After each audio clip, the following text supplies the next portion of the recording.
Virgin OS finally ಭಾರತದಲ್ಲಿ launch ಆಗಿದೆ. ಎಲ್ಲರೂ ಇದ್ರ ಬಗ್ಗೆ ಹೈಪ್ ಕ್ರಿಯೇಟ್ ಮಾಡ್ತಾ ಇದ್ದಾರೆ. ಎಲ್ಲರೂ ಇದು ಎಷ್ಟು ಚೆನ್ನಾಗಿದೆ ಅಂತ ಮಾತಾಡ್ತಾ ಇದ್ದಾರೆ. ಆದರೆ ಇದು ಎಷ್ಟು ಚೆನ್ನಾಗಿದೆ, ಎಷ್ಟು ಯೂಸ್ಫುಲ್ ಆಗಿದೆ, ಇದರ ರಿಯಾಲಿಟಿ ಚೆಕ್ ಮಾಡೋ ಟೈಮ್ ಬಂದಿದೆ. ತುಂಬಾ ಜನ ಫನ್ ಟಚ್ ಓಎಸ್ ಚೆನ್ನಾಗಿಲ್ಲ, ಔಟ್ಡೇಟೆಡ್ ಫೀಲ್ ಕೊಡ್ತಾ ಇದೆ ಅಂತ ಹೇಳ್ತಾ ಇದ್ರು. ಯಾಕಂದ್ರೆ ಲಿಮಿಟೆಡ್ ಕಸ್ಟಮೈಸೇಷನ್ ಆಪ್ಷನ್, ಸ್ಲೋ ಆನಿಮೇಷನ್ಸ್, ಕೆಲವು ಔಟ್ಡೇಟೆಡ್ ಲುಕಿಂಗ್ ಯು ಎಲಿಮೆಂಟ್ಸ್, ಕೆಲವು ಬ್ಲಾಟ್ವೇರ್ ಮತ್ತು ರೆಕಮೆಂಡೇಶನ್, ಇಷ್ಟೆಲ್ಲ ಯೂಸರ್ಸ್ಗೆ ತುಂಬಾ ಇರಿಟೇಟ್ ಆಗ್ತಾ ಇತ್ತು. ಆದರೆ ಈಗ ಅಪ್ಡೇಟ್ ಎಲ್ಲವನ್ನು ಸರಿಪಡಿಸುತ್ತಾ, ಇದು ಒಂದು ಪ್ರಶ್ನೆ ಆಗಿದೆ. ಹಾಯ್, ನಾನು ನಿಮ್ಮ Ravikumar from tech pro Kannada.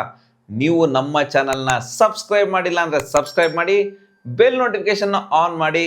ಬನ್ನಿ ಈ ವಿಡಿಯೋನ ಸ್ಟಾರ್ಟ್ ಮಾಡೋಣ. ಫಸ್ಟ್ ಯು ಐ ಚೇಂಜಸ್ ಬಗ್ಗೆ ಮಾತಾಡೋದಾದ್ರೆ, ಲಾಕ್ ಸ್ಕ್ರೀನ್ ನೋಡಿ, ಇದು ನಿಜವಾಗ್ಲೂ ಒಂದು ಬೆಟರ್ ಅಪ್ಗ್ರೇಡ್ ಅಂತಾನೆ ಹೇಳ್ಬೋದು.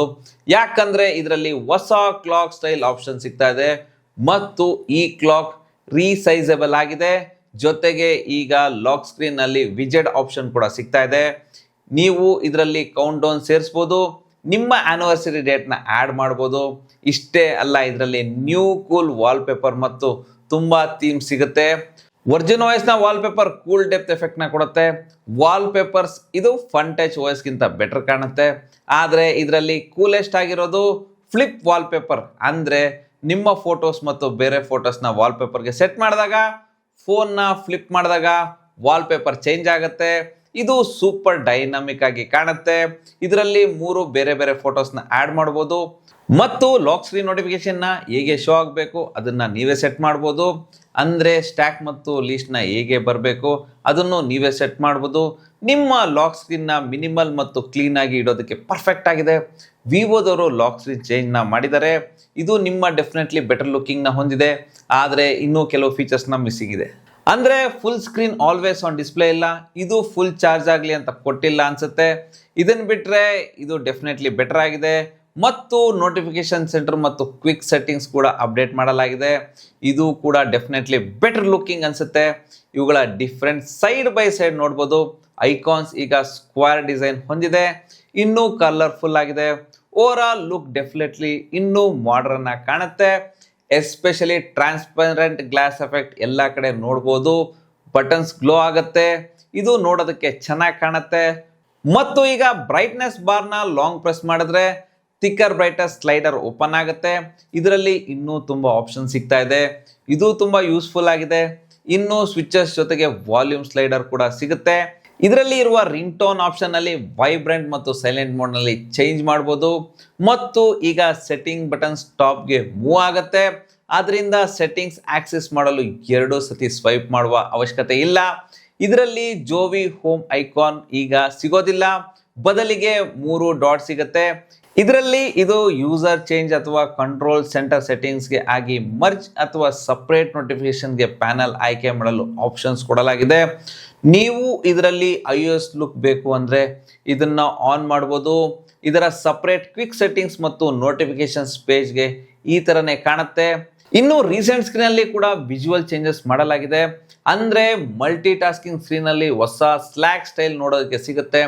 ಇದರಲ್ಲಿ ಆನಿಮೇಷನ್ ಚೇಂಜ್ ಆಗಿದೆ ಮತ್ತು ಹೊಸ ವಾಲ್ಯೂಮ್ ಮೆನು ಕೂಡ ಬೆಟರ್ ಆಗಿ ಕಾಣಿಸ್ತಾ ಇದೆ. ಮತ್ತು ವೆದರ್ ಆಪ್ಸ್ ವಿಜುವಲ್ಸ್ ನಲ್ಲಿ ಕೂಡ ಸ್ವಲ್ಪ ಇಂಪ್ರೂವ್ ಮಾಡಲಾಗಿದೆ. ಈಗ ಆಪ್ ಸ್ಟೋರ್ ನಲ್ಲಿ ಆಪ್ ಸೆಲೆಕ್ಟ್ ಮಾಡುವ ಅಬಿಲಿಟಿ ಕೂಡ ಬಂದಿದೆ. ಅಂದ್ರೆ ಹೋಮ್ ಸ್ಕ್ರೀನ್ಗೆ 1 by 1 ಆಪ್ಸ್ ನ ಡ್ರ್ಯಾಗ್ ಅಂಡ್ ಡ್ರಾಪ್ ಮಾಡುವ ಅವಶ್ಯಕತೆ ಇಲ್ಲ, ಎಲ್ಲವನ್ನು ಒಟ್ಟಿಗೆ ಸೆಲೆಕ್ಟ್ ಮಾಡಬಹುದು. ಈಗ ಆಪ್ ಸ್ಟೋರ್ ನಲ್ಲಿ ಫೋಲ್ಡರ್ಸ್ ಕೂಡ ಮಾಡಬಹುದು. ಅದರಿಂದ ಇದು ತುಂಬಾ ಯೂಸ್ಫುಲ್ ಚೇಂಜಸ್ ಆಗಿದೆ. ಇನ್ನು ಯಾವುದೇ ಆಂಡ್ರಾಯ್ಡ್ ಅಪ್ಡೇಟ್ ಆದಾಗ ಸೆಟ್ಟಿಂಗ್ಸ್ ಪೇಜ್ ನಲ್ಲಿ ಕೆಲವು ಚೇಂಜಸ್ ಮಾಡಲಾಗುತ್ತೆ. ಇದರಲ್ಲಿ ಕೆಲವು ಚೇಂಜಸ್ ಆಗಿದಾವೆ. ಈಗ ಹೊಸ ಸೆಟ್ಟಿಂಗ್ಸ್ ಪೇಜ್ ತರನೇ ಕಾಣುತ್ತೆ. ಫನ್ ಟಚ್ ಓಎಸ್ 15ಗೆ ಹೋಲಿಸಿದ್ರೆ ಇದು ಈಗ ಹೊಸ ಕಾರ್ಡ್ ಲೇಔಟ್ ಹೊಂದಿದೆ. ಆದ್ರಿಂದ ಇನ್ನೂ ತುಂಬಾ ಆಪ್ಷನ್ಸ್ ಕಾಣುತ್ತೆ. ಐಕಾನ್ಸ್ ಅಪ್ಡೇಟ್ ಆಗಿದಾವೆ, ಇದು ಕ್ಲಿಯರ್ ಆಗಿ ಕಾಣುತ್ತೆ. ಇನ್ನು ಬ್ಯಾಟ್ರಿ ಸೆಕ್ಷನ್ ಕೂಡ ಇಂಪ್ರೂವ್ ಆಗಿದೆ. ನೀವು ಈಗ ಪಾಸ್ 7 days ನ ಬ್ಯಾಟ್ರಿ ಸ್ಟ್ಯಾಟ್ಸ್ ನ ಚೆಕ್ ಮಾಡ್ಬೋದು ಮತ್ತು ಇದು ಪ್ರತಿದಿನದ ಸ್ಕ್ರೀನ್ ಆನ್ ಟೈಮ್ ತೋರಿಸುತ್ತೆ. ಆದ್ರಿಂದ ಇದು ಕೂಡ ತುಂಬಾ ಯೂಸ್ಫುಲ್ ಆಗಿದೆ. ಆದರೆ ಒಂದು ಥಿಂಗ್ ಏನು ಅಂದರೆ, ಹೋಮ್ ಸ್ಕ್ರೀನ್ ಮತ್ತು ಆಪ್ ಸ್ಟೋರ್ ನಲ್ಲಿ ಸೇಮ್ ಓಲ್ಡ್ ಫೋನ್ ಅಲ್ಲಿ ಇರೋ ತರ ಫೀಲ್ ಕೊಡುತ್ತೆ, ಸೇಮ್ ಓಲ್ಡ್ ಕಾಣುತ್ತೆ. ಇದು ಚೈನೀಸ್ ಒರಿಜಿನ್ ಓಎಸ್ ತರ ಇಲ್ಲ, ಸ್ವಲ್ಪ ಚೇಂಜಸ್ ಮಾಡಲಾಗಿದೆ. ಮತ್ತು ವಿಜೆಟ್ಸ್ ಅಲ್ಲಿ ಜಾಸ್ತಿ ಆಪ್ಷನ್ ಸಿಗ್ತಾ ಇಲ್ಲ, ಸ್ವಲ್ಪ ಲಿಮಿಟೆಡ್ ಆಗಿದೆ. ಆದರೆ ಕೆಲವು ವಿಜೆಟ್ಸ್ ಇದಾವೆ, ರೆಕಾರ್ಡ್ ವಿಜೆಟ್ಸ್ ಇದೆ, ನೋಟ್ ವಿಜೆಟ್ ಇದೆ. ಆದರೆ ಕ್ಲಾಕ್ ಮತ್ತು ವೆದರ್ ವಿಜೆಟ್ಸ್ನ ಸೇಮ್ ಓಲ್ಡ್ ವಿಜೆಟ್ ಥರನೇ ಕಾಣುತ್ತೆ ಮತ್ತು ಆಪ್ಸ್ ಐಕಾನ್ ಕೂಡ ಸೇಮ್ ಇದಾವೆ. ಇದರಲ್ಲಿ ಸಣ್ಣ ಪುಟ್ಟ ಚೇಂಜಸ್ ಮಾಡಲಾಗಿದೆ ಮತ್ತು ಈಗ ಫೋಲ್ಡರ್ಸ್ನ ರೀಸೈಸ್ ಮಾಡ್ಬೋದು, ಕಲರ್ಸ್ ಆ್ಯಡ್ ಅಥವಾ ಚೇಂಜಸ್ ಕೂಡ ಮಾಡ್ಬೋದು. ಆದರೆ ಓವರ್ ಆಲ್ ಲುಕ್ ಮತ್ತು ಫೀಲ್ ಫನ್ ಟಚ್ OS ಥರ ಸೇಮ್ ಇದೆ. ಆದರೆ ಕೆಲವು ಆ್ಯಪ್ಸ್ನಲ್ಲಿ ಚೇಂಜಸ್ ಮಾಡಲಾಗಿದೆ. ಫೋನ್ ಕಾಲ್ ಆ್ಯಪ್ ಚೆಕ್ ಮಾಡ್ಬೋದು, ಇದರಲ್ಲಿ ಜಾಸ್ತಿ ಡಿಫ್ರೆನ್ಸ್ ಇಲ್ಲ. ಆದರೆ ಇದು ಸ್ವಲ್ಪ ಬೆಟರ್ ಮತ್ತು ಕ್ಲಿಯರ್ ಆಗಿ ಕಾಣುತ್ತೆ. ಮತ್ತು ಫೋಟೋ ಆ್ಯಪ್ಸ್ನಲ್ಲಿ ಕೂಡ ಫೋಟೋಸ್ನ ಎಡಿಟಿಂಗ್ ಮಾಡುವಾಗ ಬೆಟರ್ UI ಎಲಿಮೆಂಟ್ಸ್ ನೋಡೋದಕ್ಕೆ ಸಿಗುತ್ತೆ. ಆದ್ದರಿಂದ ಕೆಲವು ಚೇಂಜಸ್ ಇದಾವೆ, ಆದರೆ ಇನ್ನೂ ತುಂಬ ಚೇಂಜಸ್ನ ಮಾಡ್ಬೋದಿತ್ತು. ಈಗ ಇದರ ಬಿಗ್ ಪಾರ್ಟ್ ಬಗ್ಗೆ ಮಾತಾಡೋದಾದ್ರೆ ಅಂದರೆ ಅನಿಮೇಷನ್ಸ್ ಬಗ್ಗೆ ಮಾತಾಡೋದಾದ್ರೆ ಒರಿಜಿನ್ OSನ ಫನ್ ಟಚ್ OSಗೆ ಕಂಪೇರ್ ಮಾಡಿದ್ರೆ ಅನಿಮೇಷನ್ ಸ್ಮೂತ್ ಆಗಿದೆ. ಅನಿಮೇಷನ್ಸಲ್ಲಿ ಏನೂ ಜಾಸ್ತಿ ಚೇಂಜಸ್ ಆಗಿಲ್ಲ, ಡಿಫ್ರೆನ್ಸ್ ಕೂಡ ಇಲ್ಲ. ಆದರೆ ಸ್ಮೂತ್ನೆಸ್ ಚೆನ್ನಾಗಿದೆ. ಕಂಟ್ರೋಲ್ ಸೆಂಟರ್ ಓಪನ್ ಮಾಡಿದಾಗ left corner clock smoothly enlarge ಮತ್ತು ಚೆನ್ನಾಗಿ ಬ್ಲೆಂಡ್ ಆಗುತ್ತೆ. ಸ್ಟ್ಯಾಜರ್ಡ್ ರೀಸೆಂಟ್ ಆಪ್ಸ್ ಮೆನು ಕೂಡ ಸ್ಮೂತ್ ಫೀಲ್ ಆಗುತ್ತೆ. ಹೊಸ ಕೂಲರ್ ಚಾರ್ಜಿಂಗ್ ಅನಿಮೇಷನ್ ಇದೆ ಮತ್ತು ನ ಎಲ್ಲ ಕಡೆ ಸೂಟೇಬಲ್ ಬೆಟರ್ ಅನಿಮೇಷನ್ ನೋಡೋಕ್ಕೆ ಸಿಗುತ್ತೆ. ಇದು ಚೆನ್ನಾಗಿದೆ. ಆದರೆ ಇದು ಆಕ್ಸಿಜನ್ OS ಥರ ಸ್ಮೂತ್ ಆಗಿಲ್ಲ. ಆದರೆ ಇದರ ಹ್ಯಾಪ್ಟಿಕ್ಸ್ ಚೆನ್ನಾಗಿದೆ. ಈಗ ಇದು ಬೆಟರ್ ಆಗಿದೆ. ನೀವು ಬ್ರೈಟ್ನೆಸ್ ಅಥವಾ ವಾಲ್ಯೂಮ್ ಅಡ್ಜಸ್ಟ್ ಮಾಡಿದಾಗ ಫೀಲ್ ಆಗುತ್ತೆ. ಅದರಿಂದ ಡೆಫಿನೆಟ್ಲಿ ಇದರ ಹ್ಯಾಪ್ಟಿಕ್ ಬೆಟರ್ ಆಗಿದೆ. ಒರಿಜಿನ್ OS ಈಗ ವಿವೋ ಮತ್ತು IQ ಫೋನ್ಸಲ್ಲಿ ಕೆಲವು ಹೊಸ ಫೀಚರ್ಸ್ ತಂದಿದೆ. ಅದು ಏನು ಅಂದರೆ ಫಸ್ಟ್ ಒರಿಜಿನ್ ಐಸ್ಲ್ಯಾಂಡ್. ಇದರ ನೇಮ್ ಸಜೆಸ್ಟ್ ಮಾಡುವಂತೆ ಇದು ಐಫೋನ್ಸ್ನ ಐಸ್ಲ್ಯಾಂಡಿಂದ ಇನ್ಸ್ಪೈರ್ಡ್ ಆಗಿದೆ. ಇದು ಪ್ರಾಬ್ಲಿ ಬೆಸ್ಟ್ ಇಂಪ್ಲಿಮೆಂಟೇಷನ್ ಆಗಿದೆ. ಇದು ಮ್ಯೂಸಿಕ್ ಪ್ಲೇಯರ್ ಹೊಂದಿದೆ. ಇದು ಕೇವಲ ಸ್ಪಾಟಿಫೈ ಮಾತ್ರ ಕೆಲಸ ಮಾಡೋದಿಲ್ಲ, ಜೊತೆಗೆ ಯೂಟ್ಯೂಬ್ ಮ್ಯೂಸಿಕ್ ಜೊತೆಗೂ ವರ್ಕ್ ಆಗುತ್ತೆ. ಇದರಲ್ಲಿ ಡೀಟೇಲ್ಸ್ ತುಂಬ ಚೆನ್ನಾಗಿದೆ. ಸಾಂಗ್ ಚೇಂಜ್ ಮಾಡಿದಾಗ ಇದರ ಥೀಮ್ ಕಲರ್ ಕೂಡ ಚೇಂಜ್ ಆಗುತ್ತೆ. ಮತ್ತು ಈ ಐಸ್ಲ್ಯಾಂಡ್ ಸ್ಕ್ರೀನ್ ರೆಕಾರ್ಡರ್, ಟೈಮ್ ಮ್ಯಾಪ್ನಂತಹ ಆ್ಯಪ್ಸ್ ಜೊತೆಗೆ ಚೆನ್ನಾಗಿ ಕೆಲಸ ಮಾಡುತ್ತೆ. ಇದು ಝೊಮ್ಯಾಟೊ, ಊಬರ್ ಅಂತ ಆ್ಯಪ್ಸ್ಗೂ ಸಪೋರ್ಟ್ ಆಗುತ್ತೆ ಅನಿಸುತ್ತೆ. ಆದರೆ ಇದು ಕಾಂಟ್ಯಾಕ್ಚುಯಲ್ ಸಜೆಷನ್ ಕೊಡುತ್ತೆ.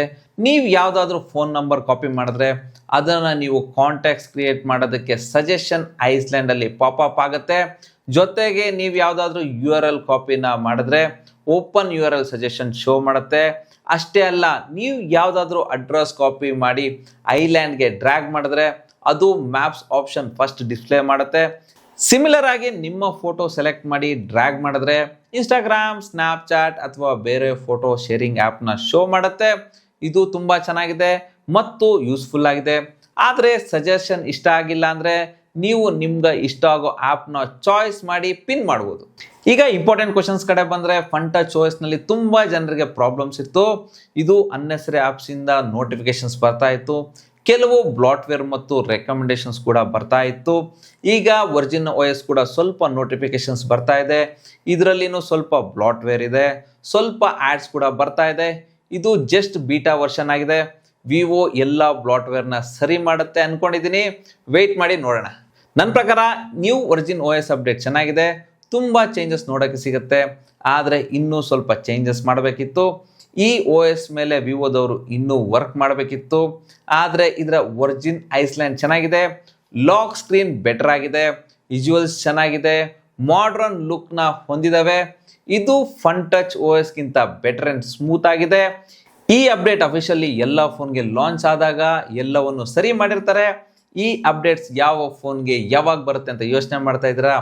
ಎಲ್ಲ ಡೀಟೇಲ್ಸ್ ಸ್ಕ್ರೀನ್ ಮೇಲೆ ಕೊಟ್ಟಿರ್ತೀನಿ. ಈ ವಿಡಿಯೋ ಪಾಸ್ ಮಾಡಿ ಚೆಕ್ ಮಾಡಿ. ಈ ಅಪ್ಡೇಟ್ಗೆ ನಿಮ್ಗೇನಿಸ್ತು ಅಂತ ಕಮೆಂಟ್ ಮಾಡಿ ಹೇಳಿ. ಈ ವಿಡಿಯೋ ಇಷ್ಟ ಆದರೆ ಲೈಕ್ ಮಾಡಿ, ನಮ್ಮ ಚಾನಲ್ನ ಸಬ್ಸ್ಕ್ರೈಬ್ ಮಾಡಿ. Ravikumar signing off. Thank you, ಧನ್ಯವಾದಗಳು.